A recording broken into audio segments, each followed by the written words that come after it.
கோலாலம்பூரில் night enforcement operation என்றழைக்கப்படும் இரவு நேர அமலாக்க நடவடிக்கையின் போது 8 உணவகங்கள் சுகாதாரமற்ற நிலையில் இருந்ததால் மூடுவதற்கு உத்தரவிடப்பட்டன.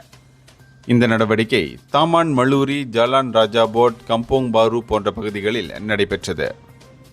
மேலும் பரிசோதனை செய்யப்பட்ட 30 வணிக மையங்களில் கோலாலம்பூர் மாநகர் மன்றம் DBKL 16 அபராதங்களை விதித்தது.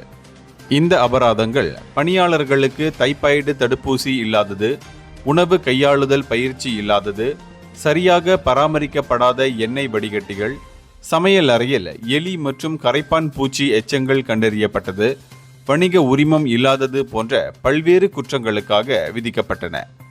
எனவேதான் உணவக உரிமையாளர்கள் சுகாதார தரங்களை கடைபிடிப்பதை உறுதிப்படுத்த இந்த நடவடிக்கை தொடரும் என்று கோலாலம்பூர் மாநகர் மன்றம் DBKL வலியுறுத்தியுள்ளது.